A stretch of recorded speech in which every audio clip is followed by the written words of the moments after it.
የፍርድ ቤቱ መውጫ ደረጃዎች በዚያ ጠዋት በሰዎች ተጨናንቀዋል። አና ሬኖልድስ በዚህ መሃል ግን ፍጹም ብቸኝነት ተሰማት። አንዲት ቀጭን ክላሰር ከደረቷ ላይ አጣብቃ ይዛ ቆማለች። በውስጡ ያሉት ወረቀቶች አዲስ የፍቺ ሰነዶች ነበሩ።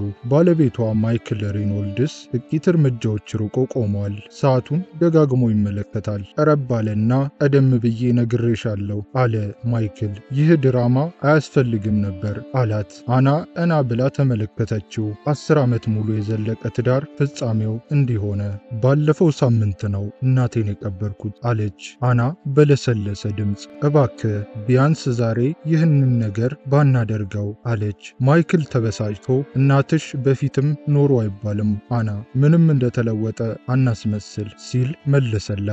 አና የምትለውን አታ ዝም አለች። እሱ ግን የማያውቀው ነገር ነበር። ማይክል የፍቺ ወረቀቱን በፍጥነት ፈርሞ ሰጣት። ከሎራ ዊትማን ጋር ልጋባ ነው ሲል እንደ ቀልድ ነገራት። እሷ አለቃዬ ናት። የሥራ ዓላማዬንና ስኬቴን በሚገባ ትረዳለች። ከመንገዱ ማዶ ጥቁር ዘመናዊ መኪና ይጠብቅ ነበር። ሎራ በመኪና ውስጥ ተቀምጣ ስልኳን ትነካካለች። የአና እጆች ወረቀቱን ሲቀበሉ ይንቀጠቀጡ ነበር። ይህንን ሁሉ አቅደኸው ነበር አለችው። ማይክል በትከሻው በመጠቆም ሕይወት ይቀጥላል አላት። ከዚያም ፊቱን አዙሮ ሄደ። እሷም ሲሄድ ቆማ ተመለከተችው። አላለቀሰችም፣ ማልቀስም አልቻለችም። በዚህ መሃል ስልኳ ጮኸ። የማታውቀው ቁጥር ነበር። እያመነታችም ቢሆን አነሳችው። ወይዘሮ አና፣ እኔ ዳንኤል ፕራይስ እባላለሁ። የማርጋሬት ሄል የንብረት ጉዳይ ጠበቃ ነኝ አለ ረጋ ባለ ድምፅ። የአና ትንፋሽ መቆራረጥ ጀመረ። ማርጋሬት ሄል እናቷ ነበረች። ብቻዋን ያሳደገቻት፣ በጣም ቀለል ያለ ኑሮ የምትኖር ቅንጡ ነገር የማታውቅና ስለ ገንዘብ አውርታ የማታውቅ ሰው ነበረች። አዎ አለችና እሱም የኑዛዜው ሰነድ መረጋገጡን ላሳውቅሽ ነው የደወልኩት ቀጠለ ዳንኤል። ብቸኛ ወራሽ አንቺ ነሽ አላት። አና በአቅራቢያዋ ያለውን ድንጋይ ተደገፈችና አልገባኝም አለችው። ዳንኤል ጥቂት ቆይቶ እናትሽ የሄል ግሎባል መስራች ነበሩ፣ በዓለም ላይ ካሉ ትልልቅ የግል ኢንቨስትመንት ተቋማት አንዱ ነው አላት። የአና ልብ በፍጥነት መምታት ጀመረ። እሱም ቀጠለና ጠቅላላ የንብረታቸው ግምት $10 ቢሊዮን አካባቢ ነው አለ። ይህንን ከሰማች በኋላ አና በመጠራጠር ሰው ተሳስተሃል መሰለኝ አለች። የዳንኤል ድምፅ ርኅራሄ በተሞላበት ሁኔታ እናትሽ ራሳቸውን ደብቀው የኖሩት አንቺን ለመጠበቅ ብለው ነው። አና አይኖቿን ጨፈነች። ጓደኞቿ የሚመስሏት የግል አስተማሪዎች አሁን ሁሉም ትዝታዎቿ ትርጉም ሰጡ። እሷም የኑዛዜው ንባብ መቼ ነው ስትል ጠየቀች።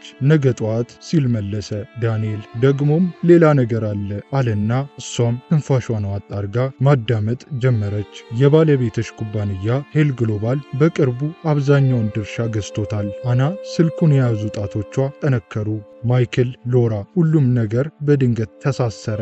መገኘትሽ የግድ ነው አለ ዳንኤል። ከዚያም ወዲያውኑ ጥሪው ተቋረጠ። አና ለረጅም ጊዜ እዚያው በነበረችበት ቦታ ቆመች። ከመንገዱ ማዶ ሎራ ከመኪና ወርዳ ማይክልን ስትስመው እሱ በደስታ ይስቅ ነበር። የተተወችው ሴት አሁን በሕይወቱ ላይ ትልቁን ስልጣን የያዘች መሆኗን በፍጹም አላወቀም ነበር። በዚያች ሌሊት አና አልተኛችም። ማይክል ጥሏቸው የሄደው የፍቺ ወረቀቶች በጠረጴዛው ላይ እንዳሉ ናቸው። $10 ቢሊዮን። ይህ ቁጥር በአእምሯ ውስጥ ያስተጋባል። ነገር ግን ደስታን ሳይሆን ትዝታንና ሕመምንም ይዞ መጣ። እናቷ ማርጋሬት ሄል በሐሳቧ ውስጥ ነበረች። በማግስቱ ንጋት ላይ አንድ ጥቁር መኪና ከቤቱ ደጃፍ ላይ ቆሞ ነበር። ወይዘሮ አና፣ አቶ ዳንኤል እንድወስድሽ ልኮኝ ነው አለ ሹፌሩ በአክብሮት። ጉዞ ጀመሩና ረጅምና ዝምታ የነገሰበት ጉዞ ነበር። ቦስተን ከተማ መሃል ወደሚገኝ አንድ ትልቅ የሕግ ተቋም ደረሱ። በስብሰባው አዳራሽ መሃል አንድ ትልቅ ጠረጴዛ አለ። ጥቂት ጠበቃዎችና የንብረት አስተዳዳሪዎች ተቀምጠዋል። ይህ ላንቺ ነው አለ ዳንኤል አንድ ወንበር እያሳያት። አና ተቀመጠች። ዳንኤል ሰነዶቹን ገለጠ። ማርጋሬት ሄል ግልጽ መመሪያ ትተውልሻል። ሀብታቸው በተለያዩ ድርጅቶች ስም ተከፋፍሎ ላንቺ ተቀምጧል። በኒውዮርክ ያሉ ሕንፃዎች፣ የግል ሆስፒታሎች፣ የቴክኖሎጂ ተቋማት እያለ ማሳየት ጀመረ። አና ገጾቹን ስታገላብጥ እጆቿ ይንቀጠቀጡ ነበር። በዚያው ሰዓት ማይክል በሎራ ቢሮ ውስጥ በከፍተኛ የራስ መተማመን ውስጥ ሆኖ ተቀምጦ ነበር። ፍቺው እንደተጠናቀቀ ነገሮች በፍጥነት ይለወጣሉ አለች ሎራ ቡና እየቀዳችለት። የቦርድ አባላቱ አንተን የኩባንያው የወደፊት ተስፋ አድርገው ነው የሚያዩ ስትለው ማይክል ፈገግ አለ። አንቺን መምረጤ ትክክለኛ ውሳኔ እንደነበር አውቃለሁ አለ እሱም መልሶ። ሎራ አንድ ነገር አሳሰባት። ቀትር ላይ የኑዛዜው ንባብ ተጀመረ። ማይክል ከሎራ ጋር እጅ ለእጅ ተያይዘው ወደ ክፍሉ ገቡ። አናን ሲያያት ደነገጠ።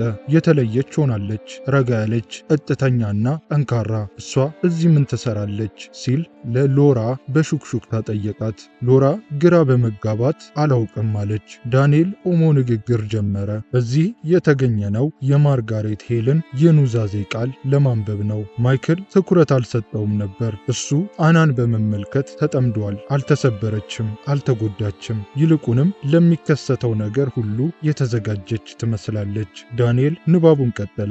እያንዳንዱ አረፍተ ነገር በክፍሉ ውስጥ ያለውን አየር ያጠራጥረው ነበር። መጨረሻ ላይ ዳንኤል በቀጥታ አናን ተመለከተ።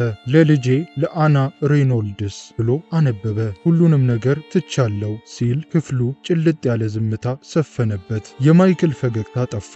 $10 ቢሊዮን የሚገመቱ ንብረቶች እና የኩባንያው የበላይ የውሳኔ ሰጪነት ስልጣን በሙሉ የሷ ብቻ ነው። ማይክል ክው ብሎ ቀረ። እጆቹ ይንቀጠቀጡ ነበር። በዚያች ቅጽበት አንድ ነገር ተረዳ። እሱ ጥሏት የሄደው ሚስቱን ብቻ ሳይሆን የወደፊት ሕይወቱንም ጭምር ነበር። ይሄ ሊሆን አይችልም አለ ማይክል ድምፁ እየተቆራረጠ። እናቷ በትንሽ ቤት ነው የሚኖሩት፣ በአውቶቡስ ነው የሚጓዙት። ዳንኤል ፕራይስ ፎልደሩን ቀስ አድርጎ ዘጋው። ማርጋሬት ሄል ቀለል ያለ ኑሮን የመረጡት በምርጫቸው ነው አለው። ሎራ በንዴት ወደ ማይክል ጠጋ ብላ ለምን ይህን አላወቅም ስትል አፋጠጠችው። ማይክል ሊመልስ አልቻለም፣ ምክንያቱም ጠይቆም አያውቅም ነበር። አና ቀና ብላ አየችው። ለዓመታት እናቴ ራሷን ደብቃ ነበር አለች በለሰለሰ ድምፅ። ማይክል እየተንቀጠቀጠ አና ስሚኝ፣ ይህ በአንቺ ላይ ያለኝን ስሜት አይለውጠውም አለ። አና ፊቱን በቀጥታ እየተመለከተች ሁሉንም ነገር ለውጦታል አለችው። በኋላም ማይክል አናን ሊያናግራት እየሮጠ ወጣ። ለብቻችን ማውራት አለብን አለ። ሎራ ልትይዘው ሞከረች፣ እሱ ግን አሽቀንጥሮ ጣላት። 1 ደቂቃ ብቻ አለች አና። ኮሪደሩ ላይ ቆሙ። አላወኩም ነበር ሲላት ብታውቅ ኖሮ ትቆይ ነበር ስትል አቋረጠችው። አዎ በእርግጥ እቆይ ነበር።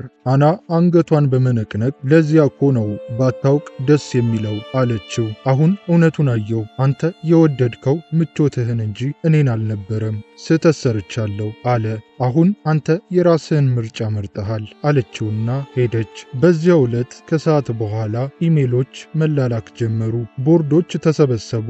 አና በቢሮዋ ውስጥ ተቀምጣ በቀል አልፈልግም፣ እውነታን ብቻ ነው የምፈልገው አለች ለዳንኤል። ማይክል ምንም አይነት ልዩ እንክብካቤ እንዳይደረግለት አለች። በማግስቱ ጠዋት ማይክል ወደ ቢሮው ሊገባ ሲል ጥበቃው ቀርቦ ጌታዬ፣ ወደ ውስጥ መግባት አይችሉም፣ ከስራ ተባረዋል አለው። ከመንገዱ ማዶ ሎራ በመኪናዋ ሆና ታየዋለች። ፊቷ ገርጥቷል። አልሳቀችም፣ እጇንም አላወዛወዘችም።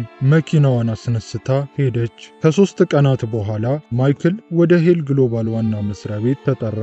አና በትልቅ ወንበሯ ላይ ተቀምጣ ነበር። ማይክል ተቀመጥ አለችው። አሁን ባለው ለውጥ የአንተ የሥራ ድርሻ አያስፈልግም አለችው። ማይክልም አና እባክሽን አስተካክላለሁ አላት። አና ግን በርህራሄ እያየችው አንተን ለማስተካከል እዚህ አልተቀመጥኩም አለችው። የመጨረሻውን የሥራ ስንብት ወረቀት አቀረበችለት። ሌላ አማራጭ ስላልነበረው ፈረመ። በዚያች ሌሊት አና በረንዳዋ ላይ ቆማ የከተማውን መብራት ትመለከታለች። ኩራት አልተሰማትም፣ ይልቁንም ነፃነት ተሰማት። እናቷ የምታውቀውን እውነት አሁን ተረዳች። ኃይል መጮህና እዩኝ እዩኝ ማለት እንዳልሆነ፣ እንዲሁም ዝምታ ምን ያህል ኃይል እንዳለው አወቀች። አና ማይክልን አላጠፋችውም። እሷ ያደረገችው ነገር ቢኖር እሱን መጠበቋን ማቆም ብቻ ነበር። ጥበቃዋ ሲቆም ደግሞ እሱ በክፋት የገነባው ዓለም በራሱ ፈረሰ። እሷ ግን ልትኖረው ወደሚገባት እውነተኛ ሕይወት ተሸጋገረች።